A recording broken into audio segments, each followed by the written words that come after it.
নমস্কার বন্ধুরা, অর্চনার কিচেনে আপনাদের সবাইকে স্বাগত। আজকে চলে এসেছি একটা সুন্দর রেসিপি নিয়ে। রেসিপিটা হলো আলুর চপ। কীভাবে বাড়িতে নিরামিষভাবে আলুর চপ তৈরি করে খাওয়া যায় সেই পদ্ধতিটা দেখে নিন। তার জন্য আমি উনানে একটা কড়াই বসিয়ে দিয়েছি, আর দুটো শুকনো লঙ্কা তাতে দিয়েছি, আর দিয়ে দিচ্ছি গোটা গরম মশলা, লবঙ্গ, এলাচ আর দারচিনি দিয়ে দিচ্ছি দুটো করে। এগুলো আমি শুকনো খোলায় ভেজে নেবো। আর দিয়ে দেবো হাফ চামচ ধনে আর হাফ চামচ জিরে, আর দিয়ে দেবো হাফ চামচ পাঁচ ফোড়ন। এগুলো আমি শুকনো খোলায় একটু নেড়ে নিয়ে শিলে গুঁড়িয়ে নেব। নিয়ে একটা চপের পুরের মশলা তৈরি করে নেব।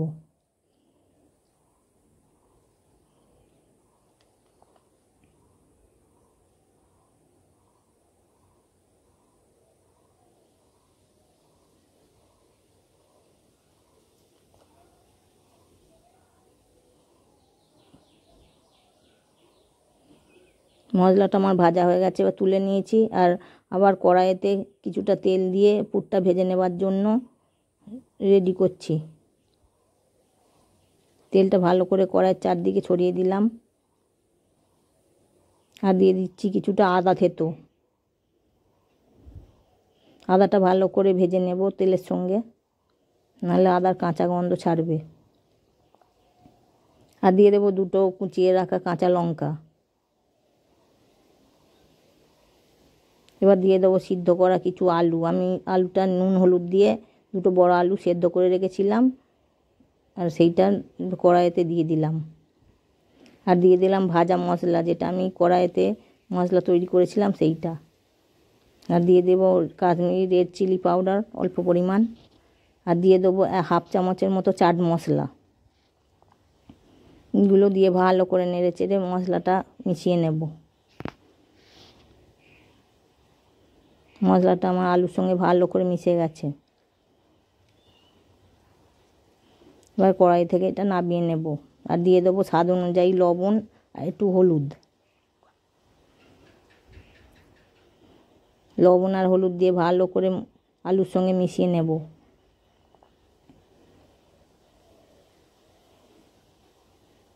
মশলাটা আমার হয়ে গেছে। এবার নামিয়ে নেব, নামিয়ে ঠান্ডা করে নেব।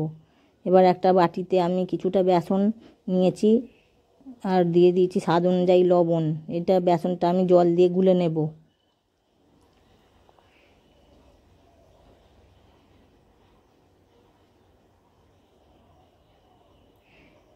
আর উনুনে একটা কড়াই চাপিয়ে দিয়েছি, আর চপ ভাজার জন্য দিয়ে দিয়েছি কিছুটা পরিমাণ সর্ষের তেল। আপনারা সাদা তেলও ব্যবহার করতে পারেন। বেসনটা আমি ভালো করে ফেটিয়ে নিয়েছি, আর একবার ফেটিয়ে নেব।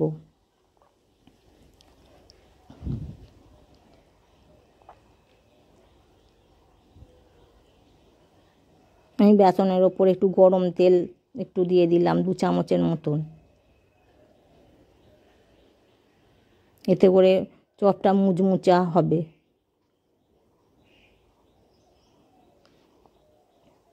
তেল দিয়ে বেসনটা ভালো করে ফেটিয়ে নিলাম। এবার চপের এক একটা পুর ডেলা ডেলা করে আমি একটা সামনে পলিথিন নিয়ে নিয়েছি। সেই পলিথিনে এক প্রান্তে রেখে আর এক প্রান্ত পুর করে চাপ দিয়ে চ্যাপটা আকার করে নেব, চপের শেপ দিয়ে নেব। বেসনে ডুবিয়ে আমি তা তেলে ছেড়ে দেব। এরম করে প্রত্যেকটা চপ আমি ভেজে নেব।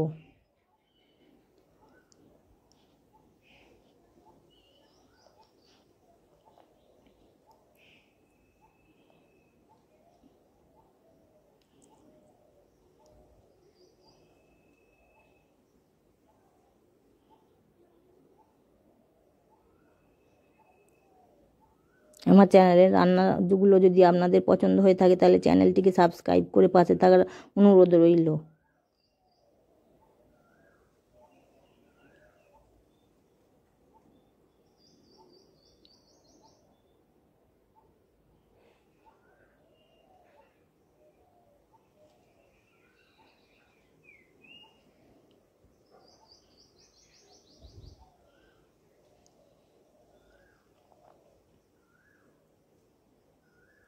চপগুলো আমি এপিট ওপিট করে ভালো করে ভেজে নেব।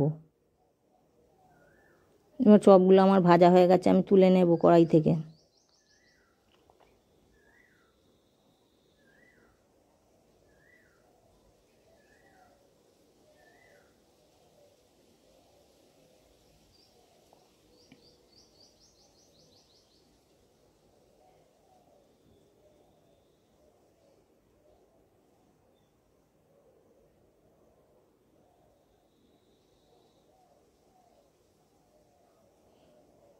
আর পরবর্তী চপগুলোও আমি কড়াইতে ছেড়ে দেব।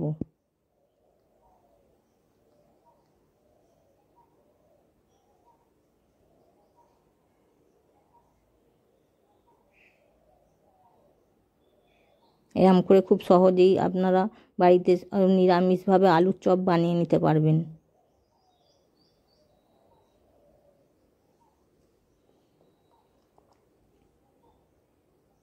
চপগুলো আমার ভাজা হয়ে গেছে, এবার তুলে নেব কড়াই থেকে।